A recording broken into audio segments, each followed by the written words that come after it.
प्यारे पेड़, तुम ऐसे ही हमेशा हरे भरे रहना। बस बहुत हो गया। इस पेड़ को और कितना पानी देगा?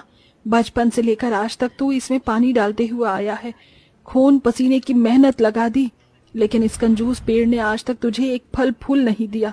बस हमारे घर के आंगन में गड़कर खड़ा हुआ है। आज तो मैं इसको कटवा ही दूंगी। बहू गर्भवती है, घर में 2 वक्त की रोटी खाना मुश्किल हो गया है, और तेरी जवान बहन भी अभी तक शादी नहीं हुई।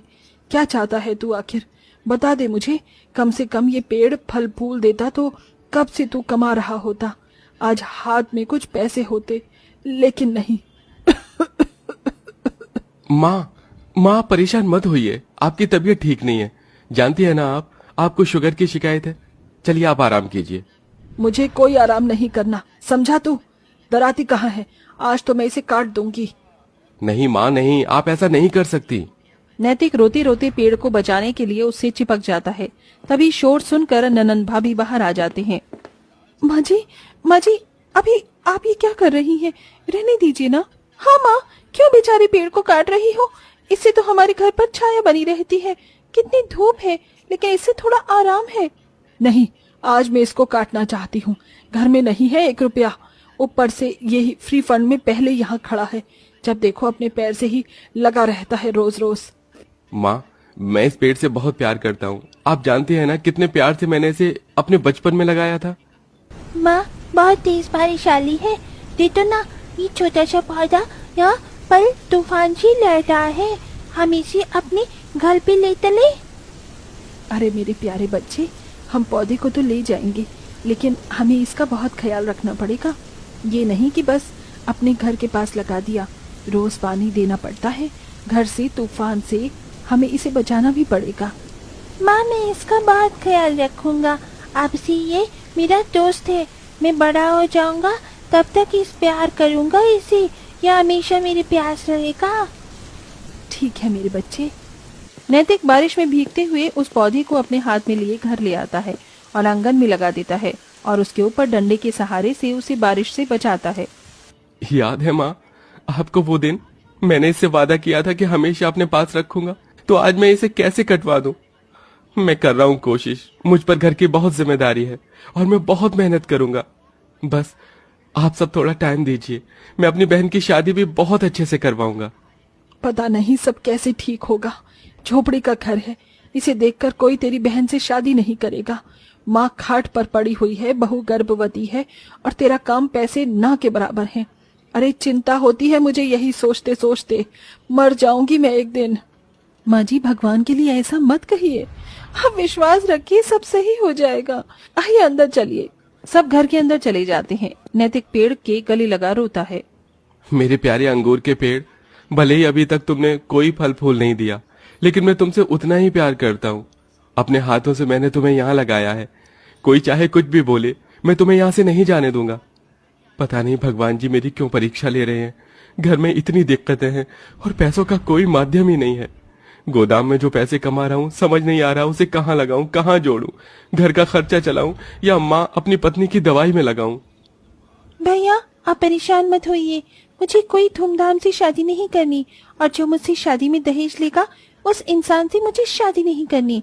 पिताजी के जाने के बाद सारी जिम्मेदारी आपके ऊपर आ गई है, और ये अकेले व्यक्ति के लिए इतना भार उठाना बहुत मुश्किल है। हाँ छोटी, पर तू चिंता मत कर, मैं सब कुछ ठीक कर दूंगा। घर में शांति का माहौल हो जाता है। सब चुपचाप खाना खाते हैं। निरंजना का मुंह बेटे से थोड़ा फूला हुआ रहता है।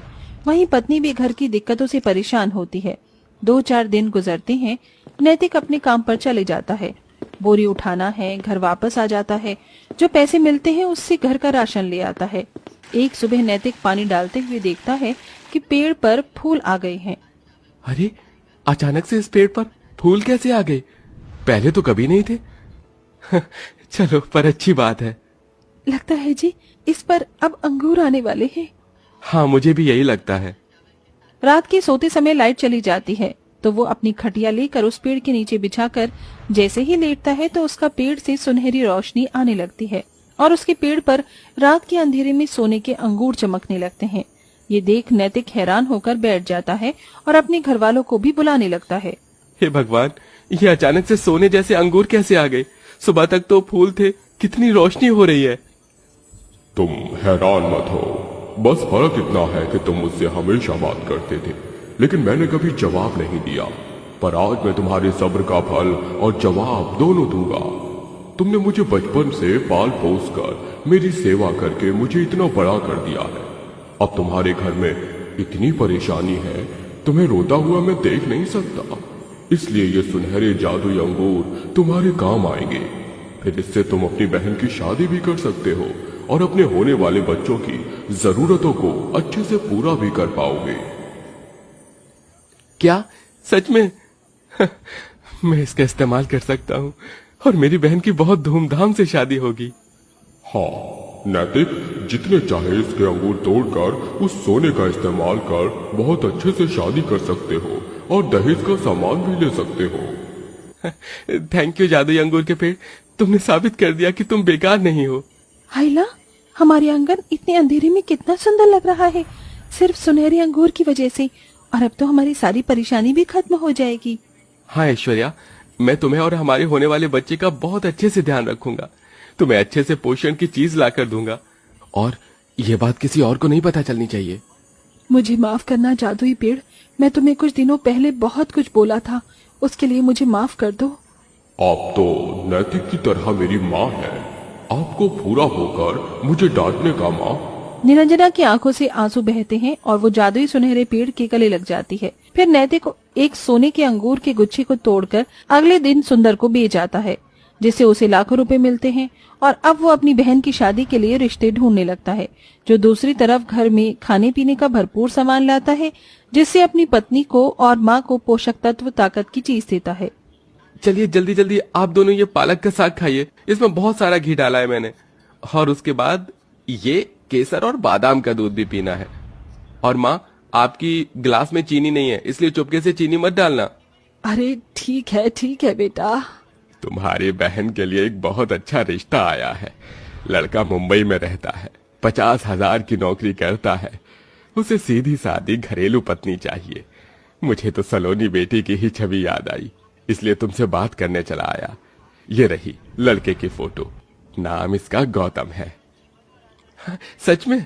मैं आपको 2 दिन में सबसे बात करके और अपनी बहन से बात करके उत्तर दे देता हूँ।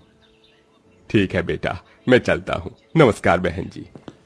माँ ऐश्वर्या, लड़के की फोटो देखिए, मुझे तो ये लड़का बहुत अच्छा लग रहा है। आपका क्या ख्याल है? मुझे भी बहुत अच्छा लग रहा है बेटा। अब तो मैं अपनी बेटी की बहुत धूमधाम से शादी करूंगी। सुनहरे अंगूर की वजह से हमारी मदद जो हो गई है। कुछ दिनों में नैतिक सोमनाथ को अपना जवाब दे देता है और अगले ही महीने दोनों की धूमधाम से शादी हो जाती है, जहां बहुत अच्छी सजावट हुई थी, नाच गाना संगीत हुआ था और बेटी की विदाई अच्छा दहेज देकर कर दी जाती है। अब घर में सिर्फ बूढ़ी सास, 8 महीने की गर्भवती पत्नी और नैतिक थे। तभी बाहर बहुत तेज की आंधी आई, जिससे घर उजड़ जाता है। हे भगवान, ये हमारे घर को क्या हुआ? अब हम कैसे रहेंगे? वो तो शुक्र है हम सबकी जान बच गई। अरे चिंता मत कर बहू, ये घर बहुत पुराना था, एक दिन इसका यही हश्र होना था। बेटा तो दोबारा घर मजबूती से बनवा ले और हमारे आंगन में हमारे प्यारे पेड़ के लिए उतनी ही जगह होनी चाहिए जितनी की पहले थी। ठीक है माँ। नैतिक सुनहरे पेड़ से जादुई अंगूर के 3-4 गुच्छे तोड़ लेता है, जिन्हें वो अलग अलग जगह बेच देता है और उनसे लाखों रुपए कमाता है।